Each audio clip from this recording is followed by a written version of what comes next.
2 officers and a Border Patrol employee were injured and their suspected shooters dead after he allegedly fired shots outside a Border Patrol office in McAllen, Texas on Monday morning. 27-year-old Ryan Luis Mesquita, reportedly carrying an assault rifle, fired, quote, many rounds at the U.S. Border Patrol offices located at McAllen International Airport. That's according to McAllen Police Chief Victor Rodriguez. In a separate shooting on July 4th in Alvarado, Texas, outside the ICE Prairieland detention facility, an officer was reportedly struck in the neck when at least one suspect opened fire. The officer, who was reported to have been struck in the neck by a bullet, was treated and then immediately released from the hospital. CBS News Texas reporting local police in Alvarado, Texas, arrested at least 10 masked suspects for attempted murder. The suspects were believed to be wearing body armor, dressed in black, vandalizing police cars and security cameras right before the gunfire took place. Police say 20 to 30 shots were fired from what they suspect were AR-15 style rifles, although there's reported that there was only one rifle. The FBI saying those arrested participated in a planned ambush by lighting off firecrackers to lure police outside of the building when someone opened fire. We'll be following that story. After these 2 incidents, Border Czar Tom Homan said attacks on ICE agents are up 700% this year. He offered no data to back that up. Tom Homan told Fox News that Democrats in Congress are to blame for these attacks on ICE agents. They're to blame because they call ICE agents Nazis. That's what Tom Homan said. He said, these shootings outside the ICE detention facilities, it's because of Democrats calling ICE agents Nazis. So you see how this works? The first casualty when it comes to gun violence is the victim. The second casualty is the First Amendment. There are 30 million weapons of war in the hands of ordinary American citizens. But if I call Tom Homan a Nazi and someone gets shot, it's because of my words, not the guns. Nobody should be shooting the police. Nobody should be shooting ICE agents. And nobody should be able to purchase an assault weapon to shoot the police officer or the ICE agent. My suggestion is if Border Czar Tom Homan, the Nazi who invented family separation, if this Nazi doesn't want ICE agents to get shot at, the first thing Tom Homan should be calling for is an assault weapons ban. But Tom Homan believes the Second Amendment is the check and balance protecting ordinary American citizens from an overly intrusive federal government. People like Tom Homan believe Americans should be heavily armed in order to prevent a police state, unless, of course, it's Tom Homan's police state. So everybody can buy a gun, but we just have to watch what we say.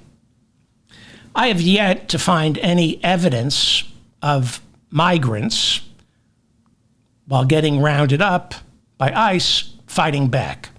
I have zero evidence of that. This past couple of days, there seems to be a problem now with gunshots outside 2 ICE detention facilities in Texas where it's very easy to get an assault weapon. This is not a good trend. It is not a good trend. Shootings outside ICE detention facilities. It's not good. And should it continue, the government will not come for our guns. They will come for our speech, which they already are doing. Eventually, we're going to have to choose between the First Amendment and the Second Amendment.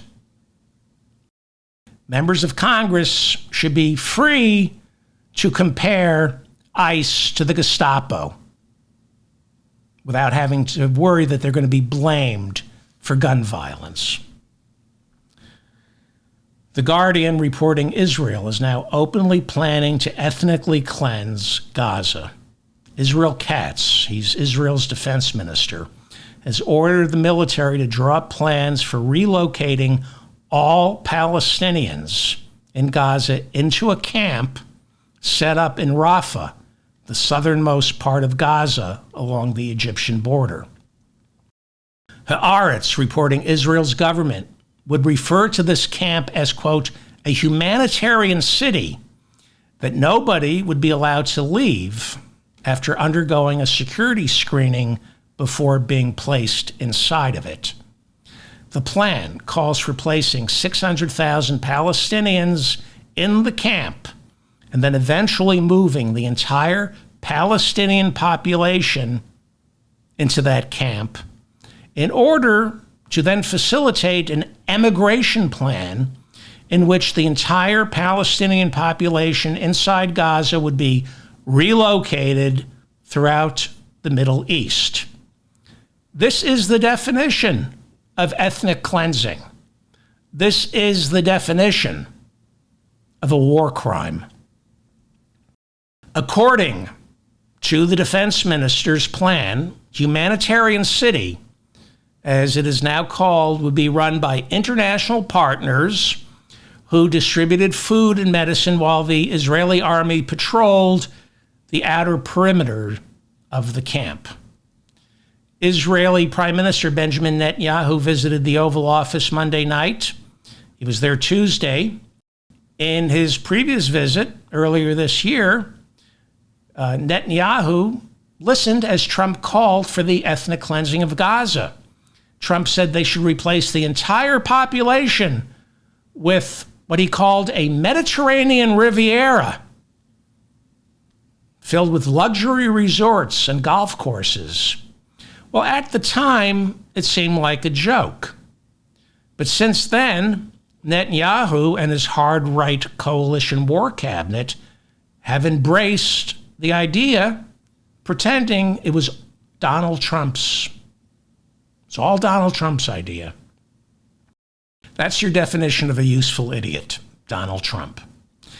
During their Monday meeting, Netanyahu said he was going to nominate Trump for a Nobel Peace Prize. Yeah, like the Nobel Committee takes Benjamin Netanyahu's call. The Financial Times reporting that employees from former British Prime Minister Tony Blair's Tony Blair Institute assisted the Boston Consulting Group in preparing plans for ethnically cleansing Gaza. According to the Financial Times, associates of Tony Blair's helped to dream up a new plan to relocate 500,000 Palestinians by offering them $9,000 each to leave. The Boston Consulting Group is a global management consulting firm headquartered in Boston, Massachusetts. They have 100 offices in 50 countries around the world. They employ about 33,000 people. The Boston Consulting Group's new plan is called the Great Trust.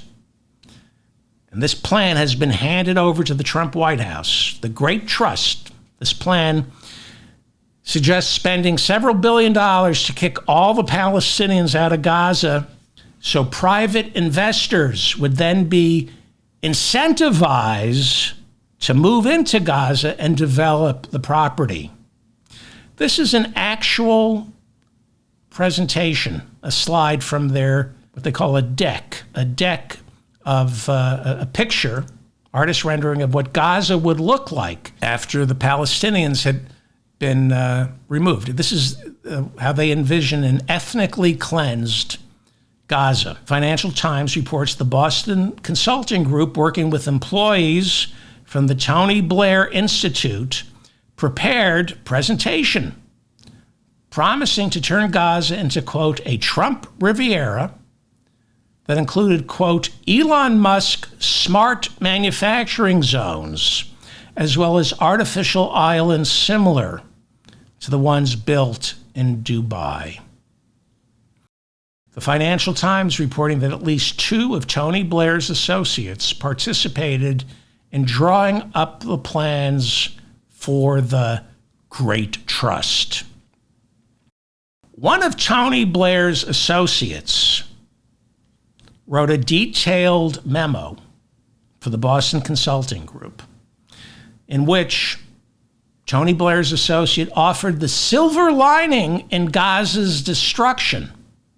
The silver lining being the creation of, quote, a once-in-a-century opportunity to rebuild Gaza from first principles as a secure, modern, prosperous society, unquote.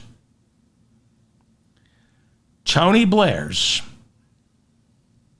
top associates, as well as the Boston Consulting Group, see this suffering, and I'm showing you, this is not even close to what's going on in Gaza. They see this suffering in Gaza and think, if only we could ethnically cleanse this place, then we could end up with this. You see, this is the problem with not prosecuting war criminals like Tony Blair.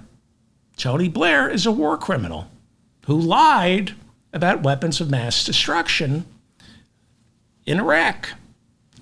By not prosecuting people like Tony Blair, they live on to kill other people. On Saturday, Iran's Supreme Leader Ayatollah Ali Khamenei was seen in public for the first time since fighting between Iran and Israel broke out last month. Iran's President Masoud Pezeshkian told Tucker Carlson that during the 12-day war, Israel tried to kill him. Pezeshkian told Carlson that spies within his own government tipped off Israeli intelligence. They told Israeli intelligence the exact location of a meeting he was holding with top advisors, and that meeting was subsequently bombed. He survived the bombing. Pezeshkian said he is still willing to negotiate the terms of a new nuclear deal with the United States. Donald Trump is bragging about CBS News agreeing to pay him to settle his $20 billion lawsuit, in which he claims 60 Minutes selectively edited an interview with Kamala Harris in order to, quote, distort the news and interfere with the 2024 presidential election by making her look smarter than she actually is. Paramount, CBS's parent company, agreed to pay Trump $16 million last week, which Trump is now referring to as a deal he made, instead of calling this what it is, extortion. This is extortion. Paramount, boy, am I sweating. I apologize. Jesus.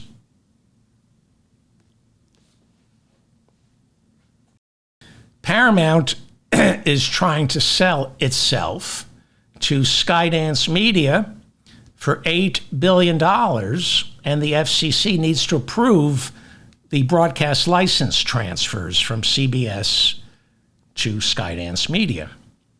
The current head of the FCC is Brendan Carr, one of the authors of Project 2025. Carr demanded to see the raw transcripts from the 60 Minutes interview and has intimated that CBS and Paramount should be held accountable and punished for distorting the news. It's a shakedown. Trump bragged to reporters that the quote-unquote deal is worth more than $16 million. He said, quote,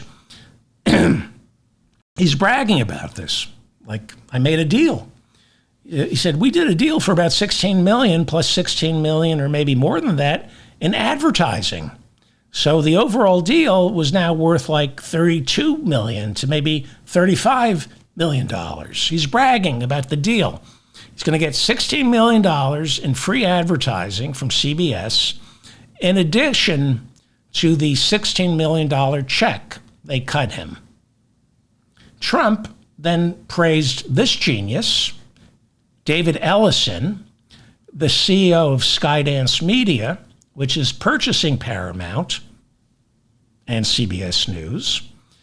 And he reportedly insisted Paramount pay the shakedown money in order to make sure the deal went through. So Paramount paid it. Trump called David Ellison, quote, a fantastic young man.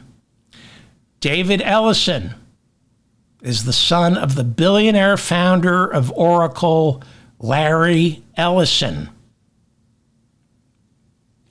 playing with his father's money. Playing with his father's money.